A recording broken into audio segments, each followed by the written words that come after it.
Assalamualaikum everyone. My name is Nadia Nadeem and I am a medical student from KMDC. That what are those things that you need to have with you during the exam paper or during the MDCAT paper.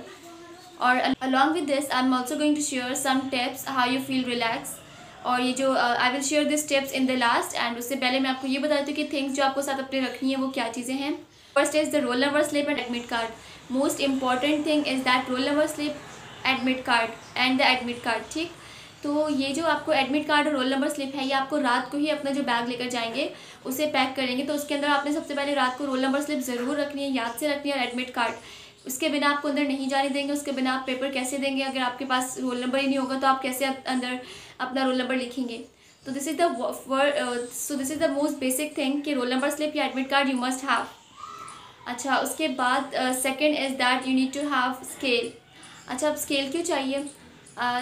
मैंने आपको अपनी एक previous video में बताया था जिसमें बताया था कि बबल शीट कैसे आपने सॉल्व करनी है, तो उसके अंदर मैंने आपको स्केल का यूज़ बताया था. So scale is most easy, और जैसे कहते हैं ना स्मार्टली काम करना, तो scale is one of the thing जो कि स्मार्टली वर्क करेगा. So you must have scale with you. And then third is you need to have pencil with you. Pencil का क्या काम होगा? जैसे आप सॉल्व कर रहे होंगे, कुछ MCQs ऐसे होंगे जो आपको श्योर नहीं होगा, तो आप उसी के ऊपर मार्क कर लीजिएगा. जैसे आपको श्योर नहीं है तो आप बबल फिल नहीं करेंगे ना, बबल शीट फिल नहीं करेंगे, बट आप क्या करेंगे, डायरेक्ट उसके ऊपर मार्क कर दीजिएगा, टिक कर दीजिएगा कि हाँ ये तो है. तो डायरेक्ट उस पर टिक करेंगे तो पेंसिल से करिएगा.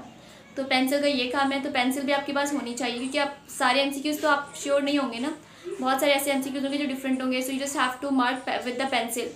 Then ball pen, you must have 2 ball pen. अगर लेट सपोज एक बॉल पेन आपसे गुम जाता है या फिर कोई भी बॉल पेन आपके पास से ख़राब निकल जाता है, तो इसके इन केस में आपके पास 2 बॉल पेन ज़रूर होने चाहिए. Fifth is you must have ID card. आपका CNIC कार्ड ज़रूर होना चाहिए. लेट सपोज बहुत सारे बच्चों का CNIC कार्ड नहीं होगा, सो यू मस्ट हैव पे फॉर्म विद यू. और ये सब कुछ भी कब रखेंगे? रात को ही रखना है अपने बैग में सब कुछ एक साथ. And you must have hard board. Let suppose if they are not going to allow you the hard board, so it's fine, you can just put it from your bag and give it to your parents, but you must need to have hardboard. They allowed hardboard sometimes, तो hardboard तो होना must है. उसके साथ some stuff to eat, like जो मैं अपने time लेके गई थी, चॉकलेट हो गई, छोटी छोटी चॉकलेट्स हो गई, ताकि आप उसको खोलें और फ़ौरन मुँह में डाल दें और फेंक दें. ठीक, चॉकलेट्स हो गई, बिस्किट्स हो गए, बिस्किट ज़रूर रखिएगा. और बिस्किट ऐसे जो कि आपके हाथ गंदे ना करें. और ये बिस्किट और चॉकलेट आप जैसे एग्ज़ाम होगा उससे पहले खा लेंगी. और आपके साथ कुछ कैंडीज़ होनी चाहिए. कैंडीज़ ज़रूर हो जो आपको बहुत पसंद हो. वाइल डूइंग एग्ज़ाम्स आप अपने कैंडीज़ खाते रहें, क्योंकि मैं तो ऐसे करती कैंडी खाते खाते ताकि मेरा energy level, glucose level maintain रहे. अदरवाइज़ ऐसा होता है कि वो आपको ना इतनी देर बिठा के रखते हैं कि आपका एनर्जी लेवल उसी टाइम ख़त्म हो जाता है. जैसे अभी आपका टाइमिंग होगा 7, आपको वहाँ पर रिपोर्टिंग टाइमिंग 7 है, लेकिन पेपर आपका स्टार्ट होगा 11 पे. तो 7 से 11 तक कितना सारा टाइम ड्यूरेशन, और उसमें आप धूप में बैठे रहें तो आपका क्या होगा, ग्लूकोज लेवल डिक्रीज़ हो जाएगा. तो इससे बेटर ये कि आप अपने सारे प्रिकॉशंस लेकर जाएँ. You must have some food along with you. Number 8 you must have water bottle with you. Water bottle ऐसी इंपॉर्टेंट चीज़ है जैसे आपकी एडमिट कार्ड है. ठीक है, तो आपको अपने पानी की बोतल अपने साथ रखनी है. ज़ाहिर है वो जो पानी दे रहे होंगे आप वो तो नहीं लेंगे ना, खुद की बॉटल रखिएगा, क्लीन वाटर विद यू. और दूसरा ये कि पानी पीते रहिएगा. जैसे एग्ज़ाम स्टार्ट करने लगेंगे उससे पहले पानी पी लीजिएगा. इफ़ यू नीड वॉशरूम तो try to go washroom before your exam, not with in an exam. अगर आप एग्ज़ाम के दरमियान जाएंगे तो आपका टाइम वेस्ट हो रहा है. तो आप एक काम कीजिएगा, जैसे आपको लगता है कि एग्ज़ाम आने वाले से 11 बजे आपका पेपर स्टार्ट होगा, तो 10:30 पे आप वॉशरूम से होकर आ जाइएगा. वहाँ पर वॉशरूम्स वगैरह होते हैं, तो ये आपके लिए आसानी होगी. और पानी भी आप बार बार पीते रहिएगा ताकि आप हाइड्रेट रख सकें खुद को. इतनी गर्मी होगी वहाँ पर, तो आप खुद को हाइड्रेट रखना बहुत ज़रूरी है. ठीक. So number 9 is you must have watch. Watch is very important, जिससे आप टाइम नोट करेंगे कि हाँ ये टाइम किस तरह से डिवाइड कर रहे हैं. तो वो वॉच होना इज़ वेरी नेसेसरी, कि टाइम कितने आप किस सब्जेक्ट को टाइम दे रहे हैं. तो वॉच तो नेसेसरी चीज़ है. टिश्यू पेपर आपके पास होना चाहिए ताकि अगर लेट सपोज कुछ हो जाता है, जैसे चॉकलेट अगर आपने खाई है, अगर कहीं लग गई तो आप साफ़ कर सकें, या फिर आपके हाथ में पसीना आ रहा है तो आप उसे साफ़ कर सकें या पेपर सही से अटेम्प्ट कर सकें. 10 चीज़ें थी जो बहुत इंपॉर्टेंट हैं जो आपको अपने साथ लेकर जानी है while your exams, and they are going to allow you all those. But लेकिन जो वॉच है it must not be the smart watch. Smart watch नहीं अलाउ करेंगे वो आपको. तो आपको सिंपल वॉच लेके जानी है ताकि आपको वो वॉच ताकि आपके पास होनी चाहिए. वरना स्मार्ट वॉच लेकर जाएंगे तो आपको अलाउ ही नहीं करेंगे, तो फिर आपका आप कैसे टाइम देखेंगे? तो इसलिए you must have smart watch, you must have simple watch with you, not the smart. I tell you 7 tips that you have to follow to feel you relax. अब आप खुद को रिलैक्स किस तरह कर सकते हैं फिजिकली, ठीक है? आपको मेंटली तो मैंने आपको रिलैक्स का बताया था, एक वीडियो है इस पर, आप उसको देख लीजिएगा, मैं डिस्क्रिप्शन में शो कर दूंगी, डिस्क्रिप्शन में लिख दूंगी, लिंक डाल दूंगी। वो थी कि आप किस तरह से अपना स्ट्रेस को रिलीव कर सकते हैं। But now I am gonna tell you that how you can relieve your stress physically, क्योंकि फिजिकल आपको बहुत इफेक्ट करता है मेंटली, ठीक? तो फिजिकली आपने जो सबसे फर्स्ट टिप ये है कि आप जो ड्रेस पहनेंगे it should be very soft और बहुत ऐसे हो जो बहुत कंफर्टेबल होते हैं। द ड्रेस और whatever you wear it should be the relax. ऐसे नहीं होना चाहिए कि आप वहाँ बैठे आपको गर्मी लग जाए, और ऐसे भी नहीं होना चाहिए कि आप वहाँ बैठे आपको सर्दी लग जाए, ठीक? बहुत comfortable according to the weather होने चाहिए, सही? वैसे क्योंकि ज़्यादातर गर्मी लगेगी तो कोशिश कीजिएगा ऐसे कपड़े पहने जो खुले हो, जो आपको चिपक के ना रहे हो, ताकि आप अनकम्फर्टेबल फील ना करें, ठीक? So number 1 is that you need to have comfortable dress. Number 2 is don't wear jewellery except the watch. Kindly don't wear jewellery. अगर आप इतने बड़े इयररिंग्स पहन रहे हैं तो आप जब ऐसे लिखेंगे पेपर में तो वो इयररिंग्स आपको बहुत इरिटेट करेंगे। अगर आप कुछ पहन रहे हैं, लाइक आप बच्चों को ब्रेसलेट्स का शौक होता है, ब्रेसलेट्स पहन रहे हैं, तो अब ब्रेसलेट आपके यहाँ तक आएंगे तो वो आपको इरिटेट करेंगे। So try not to wear those kind of things जो आपको इरिटेट करें। But watch is the necessary, so watch you must have watch with you.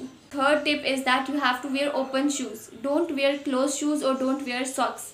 अगर आप सॉक्स पहनेंगे, लेट सपोज अगर आप डिहाइड्रेट फील करें तो आप सॉक्स पहन रहे हैं, तो ये आपके और डिहाइड्रेशन करेगी, आपको और गर्मी लगेगी। तो इससे बेटर है आप ओपन शूज़ पहने जो बहुत कंफर्टेबल हो। ओपन शूज़ जो बहुत कंफर्टेबल हो वैसे पहने। Number 4 is that you must have to wear a scarf. जैसे मैं स्कार्फ पहनती हूँ लूज़, क्योंकि मुझे ये कंफर्टेबल लगता है, तो आप भी इस तरह के कोई स्कार्फ पहनिएगा जो आपको कंफर्टेबल। अब अगर आप स्कार्फ बंद कर देंगे तो क्या होगा, आपको घुटन होगी। तो ऐसी कुछ भी नहीं करिएगा जो आपको नुकसान दे, लाइक आपको घुटन हो, आपको आपके फिजिकल की वजह से कोई प्रॉब्लम नहीं आनी चाहिए, ठीक है? अगर आप फिजिकली ही फिट नहीं फील कर रहे खुद को तो आप एग्ज़ाम को क्या ध्यान देंगे? तो इतना ऐसे कपड़े पहने, ऐसी चीज़ें पहने जो आपको बहुत कंफर्टेबल रखें, सुपर कॉम्फी थिंग्स पहने। अब जब आप स्कार्फ पहनेंगे तो scarf should be very loose, ताकि आपको बहुत मसला ना हो। कुछ लड़कियां बहुत टाई कर रही होती हैं, तो ऐसे मत पहना करें, लाइक जस्ट फॉर 1 डे ना, आप ऐसे 1 डे के लिए मत पहने स्कार्फ। बहुत खुला स्कार्फ पहने ताकि आपको सुकून रहे एग्जाम में करते हुए, कोई मसला ना हो। Have to tie your hair properly before your exam. Tie your hair before your exam properly. बहुत सारी लड़कियों के जैसे आ रहे होते हैं, बाल बाहर को आ रहे होते हैं, तो उस तरह नहीं करना। अपने बालों को अच्छे से टाई करें, या तो पोनी बना लें, या तो जो भी जुड़ा बना लें, जो भी आपको बेटर लग रहा है। बट आपके बाल आपके पेपर पे किसी तरह से इफेक्ट ना करें, मतलब आप अपने बाल सेट करने में टाइम वेस्ट ना करें। तरीके से बाल बना के जाइएगा कि आप अपने बालों को पेपर करते हुए कुछ भी ना, हाथ भी ना लगाएं। 7 and most important, before your exam start your exam with your prayers and also like with the बिस्मिल्लाह and whatever is your prayers, and start your exam with some दुआ। कुछ दुआ पढ़ें, कुछ दुआ से एग्ज़ाम को स्टार्ट करने से पहले दुआ पढ़ें, एंड देन अपना नाम वगैरह लिखें। नाम, roll number should be proper. एक चीज़ का प्लीज़ ध्यान रखिएगा, ये सारी टिप्स थी जो मैं आपको दे रही थी कि फिजिकली रिलैक्स होने की टिप्स क्या हैं, कि आप अपने आप को सुपर कंफर्टेबल रखें, ताकि जब आप एग्ज़ाम में अपेयर हो रहे तो कुछ भी ऐसी चीज़ नहीं हो जो आपको डिस्कम्फर्ट फील कराए फिजिकली, ठीक है? मेंटली मैंने आपको कंफर्टेबल का भी बताया था, वो आप देख लीजिएगा, मैं डिस्क्रिप्शन में डाल दूँगी। बाकी ये सारी थी टिप्स, और जो उससे पहले जो थिंग्स जो आपको अपने साथ रखनी है। और एक चीज़ का बहुत ध्यान रखिएगा कि जब आप एग्ज़ाम कर रहे होते हैं तो आप अपना रोल नंबर स्लिप के ऊपर जो आपका रोल नंबर लिखा हुआ है उसे प्रॉपरली लिखते हैं, क्योंकि वो जो रोल नंबर है वही आपके एग्ज़ाम शीट, आपको उसी पर आपको रिजल्ट मिलेगा। तो आप रोल नंबर स्लिप काइंडली ध्यान से लिखिएगा, अपना नेम ध्यान से रखिएगा, और अपने साथ कोई फोल्डर ले लीजिएगा। कोई फोल्डर, ये जो सारी चीज़ें ये सब फोल्डर में पूरा आ सकते हैं, like your role number slip, your CNIC, your geometry and your cardboard, ये सब कुछ एक फ़ाइल के अंदर आ जाए। एक फ़ाइल होती है, जैसे मैंने अपने टाइम ऐसे किया था, एक फ़ाइल ले लीजिएगा, उस फाइल के अंदर रख दीजिएगा, ताकि सब कुछ बहुत आसानी से आप हैंड में लेकर जा सके। और अगर चॉकलेट आपको मुश्किल लगती है तो आप जैसे पेपर में एंटर होने से पहले, मतलब अंदर जाने से पहले चॉकलेट खा लीजिएगा और फिर अंदर चले जाएगा, क्योंकि चॉकलेट इज़ सो गुड, आपका ग्लूकोज लेवल इंक्रीज़ होता है। बाकी कैंडीज़ अपने साथ ज़रूर रखिएगा, और बिस्किट्स भी, और वाटर बोतल तो ज़रूरी। और वो एग्ज़ाम से पहले पानी पीते रहिएगा, एग्ज़ाम्स के दरमियान भी पिएगा। अच्छा, अगर आपको, अब मुझे बताइएगा अगर आपको चाहिए कि किस तरह से एग्ज़ाम्स की डिस्ट्रीब्यूशन करें, लाइक टाइम डिस्ट्रीब्यूशन अगर चाहते हैं, if you want any kind of help about your exam distribution, कि जैसे आपके पास 3 आवर्स का टाइम होगा, अगर आप चाहते हैं कि मैं आपकी हेल्प करूँ कि आप कितना बायो को टाइम दें, कितना फिजिक्स को टाइम दें, कितना लॉजिकल रीजनिंग, तो आप मुझे बताइएगा. इंशाल्लाह I will share this with you. This is all about what you have to bring with you and whatever the tips are for the physical relief. बाकी ये कि बेस्ट ऑफ लक. आपका इंशाल्लाह अपने ऊपर बहुत कॉन्फिडेंस रखिएगा कि आप कर सकते हैं. और while doing your exam आगे पीछे मत देखिएगा और टाइम वेस्ट हो जाता है. अपने ही पेपर पे फोकस कीजिएगा. इवन ये भी मत सुनिएगा कि आपके टीचर या आगे पीछे वाले किसी और को क्या कह रहे हैं. You just have to focused on your exams. So kindly share this video with your friends ताकि और लोगों का भी फ़ायदा हो सके और मुझे भी सपोर्ट मिल सके. If you are going to support me then I will support you guys and I will make more videos for you for your help. और किसी तरह की अगर स्टडी में हेल्प चाहिए यू कैन आस्क मी. इंशाल्लाह I will be there for you. Allah हाफिज़. Take care. Best of luck.